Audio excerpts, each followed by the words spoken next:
नमस्कार। BSc first year physics paper third में आज हम इलेक्ट्रिक डाइपोल के कारण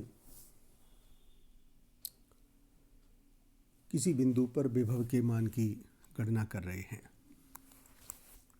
कल हमने आपको बताया था कि किस प्रकार से पोलर मॉलिक्यूल्स में इलेक्ट्रिक डाइपोल की रचना हो जाती है। मैंने कल विस्तार से polar molecules, non polar molecules, उनके बारे में आपको समझाते हुए ये विस्तार से बताया था कि इलेक्ट्रिक डाइपोल की रचना किस प्रकार से होती है, पोलर मॉलिक्यूल्स किस प्रकार के होते हैं और उनके अनेक उदाहरण भी लिए थे। आप इस डायग्राम पर देखें, मैंने जेड अक्षीय अनुदिश एक इलेक्ट्रिक डाइपोल व्यवस्थित किया है। इस डाइपोल में बिंदु ए पर -q आवेश स्थित है, बिंदु बी पर +q आवेश स्थित है। दोनों आवेशों के मध्य की जो दूरी है वह d है। इसमें बिंदु O उनका केंद्र बिंदु है, इसलिए O से B की जो दूरी है वह d/2 हो गई और O से A की डिस्टेंस भी d/2 है। P कोई पॉइंट है जिसके कोऑर्डिनेट r और थीटा दे रखे हैं। हमें इस बिंदु P पर विभव का मान निकालना है।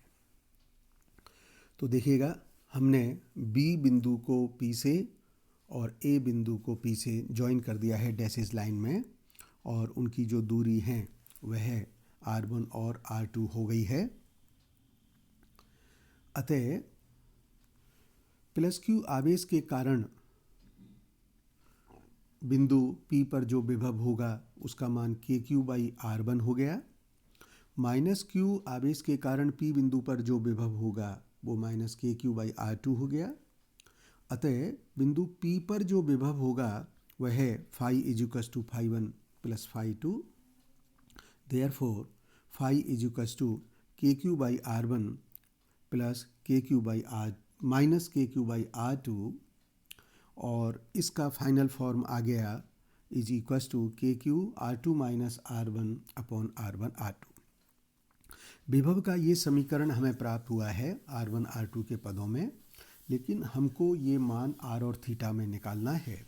इसका अर्थ हुआ कि r1 r2 को हमें r और थीटा में ब्रेक करना पड़ेगा।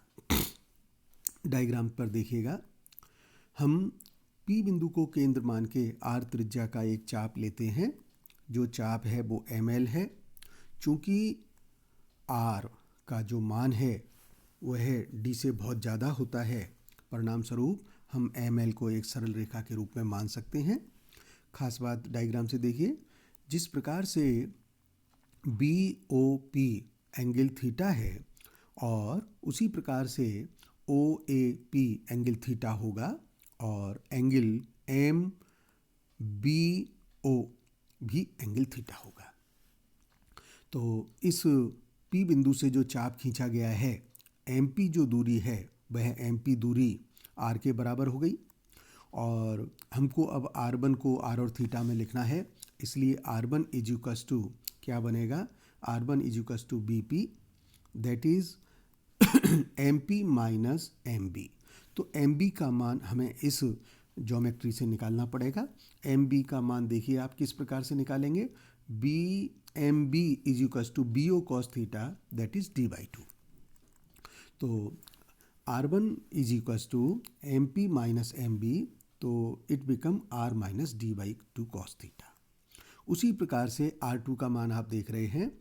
R2 का मान है AP, और AP = LP + AL, और एल पी का मान तो मुझे मालूम है आर के बराबर ही होगा, लेकिन ए एल का मान इस ज्योमेट्री से निकालना पड़ेगा और A L is equals to O A cos theta, so this become also D by two cos theta. आप देखिए किस प्रकार से हमने ये मान निकाले हैं।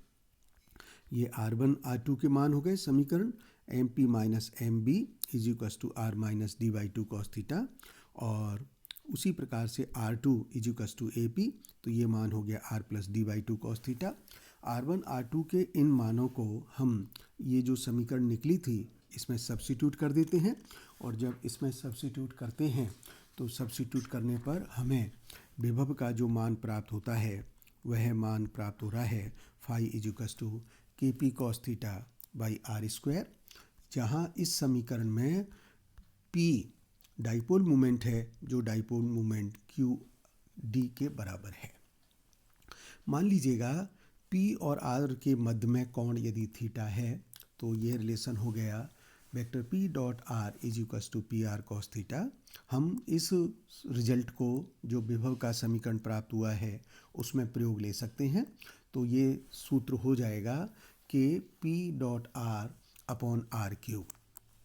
अब हम जानते हैं ग्रेडियंट से, gradient 1 upon R is equals to del 1 upon R is equals to minus R upon R cube. ये रिजल्ट कल मैं पृथक से आपको ड्राइव करने वाला हूँ, इसलिए पोटेंशियल का जो फॉर्म हो गया है वह फॉर्म हो गया माइनस के vector P dot of gradient 1 upon R. हमें 2-3 बार परीक्षा में इसी प्रकार का फॉर्म ड्राइव करने के लिए बोला गया है, अतः हमको gradient 1 upon R is equals to minus 1 upon R by R cube का रिजल्ट समीकरण 2 में प्रयोग करना चाहिए। आप इस समीकरण में देख रहे हैं कि जो पोटेंशियल है वो थीटा पर निर्भर कर रहा है, तो यदि थीटा बराबर 90 डिग्री है तो कॉस 90 जीरो हो जाएगा। इसका अर्थ हो गया पोटेंशियल का मान शून्य है, और थीटा बराबर 90 की जो स्थिति बनेगी वो किस पर बनेगी, निरक्ष पर बनेगी। इसका अर्थ हुआ कि निरक्ष पर स्थित जितने भी बिंदु हैं उन पर विभव जीरो होगा। और यदि थीटा बराबर 0 डिग्री हो जाए तो विभव का मान अधिकतम होगा। ये अधिकतम मान का मान है के पी बाई आर स्क्वायर, अधिकतम मान हो गया। और ये 0 डिग्री की जो स्थिति बन रही है ये अक्ष पर बन रही है, अर्थात अक्ष पर जो विभव है वह अधिकतम होगा, निरक्ष पर शून्य होगा। मैंने 2 न्यूमेरिकल इसमें सॉल्व किए हैं, और ये 2 न्यूमेरिकल ऐसे मैंने सेलेक्ट किए हैं जो क्वेश्चन पेपर में हर साल पूछे जाते रहे हैं। आसान है, इनको हम देख सकते हैं। जैसे एक न्यूमेरिकल मैंने लिया है HCl अणु का द्विध्रुव आघूर्ण इतना है। इसमें 2 काम पूछे गए हैं, अणुओं के आयनों के मध्य की दूरी पूछी गई है, साथ ही आयनों को मिलाने वाली रेखा पर द्विध्रुव के केंद्र से 20 एंगस्ट्रॉम दूरी पर इलेक्ट्रॉन की स्थितिज ऊर्जा भी पूछी गई है। डाइपोल मोमेंट दे रखा है, Q का मान हम जानते हैं, इसलिए हम आयनों के मध्य की दूरी निकाल सकते हैं। इलेक्ट्रॉन की जो स्थितिज ऊर्जा होगी वह स्थितिज ऊर्जा माइनस ई फाई होगी। ई का मान हमें मालूम है और phi is equals to K P by R square होता है, और इस प्रकार से इन दोनों के गुणनफल से हम स्थितिज ऊर्जा निकाल सकते हैं। स्थितिज ऊर्जा का जो मान निकल के आया है वह जूल में निकल के आया है -12.24 इंटू 10 की पावर -22। जूल के मान को इलेक्ट्रॉन वोल्ट में निकालने के लिए हमें इसमें 1.6 इंटू 10 की पावर -19 का डिवाइड करना पड़ेगा, और जब हम इसको डिवाइड करेंगे तो यह मान -7.65 इंटू 10 की पावर -3 इलेक्ट्रॉन वोल्ट इस प्रकार से हमको प्राप्त हो जाता है। दूसरा काम हम कर सकते हैं, जब हमको विभव का मान मालूम है और विभव का मान है phi equals to K P cos theta by R square, तो हम इस सूत्र का प्रयोग करके उस बिंदु पर विद्युत क्षेत्र की तीव्रता भी निकाल सकते हैं। विद्युत क्षेत्र की जो तीव्रता है वह तीव्रता के लिए जो गणितीय संबंध होगा वो E equals to minus of gradient phi होगा। तो हम इस ज्योमेट्री से इस रिलेशन का प्रयोग करते हुए कार्टेशियन कोऑर्डिनेट अप्रोच को यूज कर सकते हैं कि हम जो रिजल्ट है वो इसको पहले रिजल्ट को कार्टेशियन कोऑर्डिनेट में ड्राइव करें, फिर एक्स और जेड के कंपोनेंट ज्ञात कर लें, कंपोनेंट को परिणामी तीव्रता ज्ञात करके फिर उन्हें पोलर कोऑर्डिनेट में कन्वर्ट कर दें। मेरा आपको परामर्श ये है कि हम सीधा ही इस आर्टिकल को पोलर कोऑर्डिनेट में सॉल्व करने का प्रयास करें। तो पोलर कोऑर्डिनेट में जो रिजल्ट होगा वो किस प्रकार से लिखा जाएगा, वो इस प्रकार से लिखा जाएगा जैसा कि मैंने यहाँ पर आर थीटा में लिखा हुआ है। चूँकि इस केस में सममिति के कारण जो इसका फाई कंपोनेंट है वह 0 होगा, इसका अर्थ हुआ कि मुझे केवल आर और थीटा के कंपोनेंट ज्ञात करने हैं। देयरफॉर आप देखिए E R is equal to minus D D R of phi, तो फाई का मान रख दिया और जब हम इसे सॉल्व करते हैं तो ये मान निकल के आता है 2 KP cos theta by R cube. उसी प्रकार से जो दूसरा कंपोनेंट है उसका मान हो गया -1/r D D theta of phi, तो -1/r D D theta phi means KP cos theta by R square, so it become KP sin theta by R cube. E R हमको मालूम है, ई थीटा हमको मालूम है, इसलिए परिणामी जो तीव्रता है उसका मान हो गया परिणामी तीव्रता का मान हो गया KP by R cube 2 cos theta R unit vector plus sine theta unit vector. जब हम इसका मैग्नीट्यूड निकालना चाहें तो मैग्नीट्यूड निकलेगा square root of E R square plus E theta square. Therefore this result comes out to be KP by R cube 4 cos square theta plus sine square theta 1/2। चूँकि sine square theta plus cos square theta is equals to 1, therefore परिणामी जो तीव्रता का मान है वह हो गया E is equals to KP by R cube 1 + 3 cos square theta. परिणामी जो क्षेत्र की तीव्रता है वो मान लीजिए tan अल्फ़ा कोण बनाती है, तो हम लिख सकते हैं tan alpha is equals to E theta by E R. तो ई थीटा और ई आर का जो रेशो है उससे हमें डायरेक्शन मिल जाएगी और यह डायरेक्शन 1/2 tan थीटा निकल के आती है।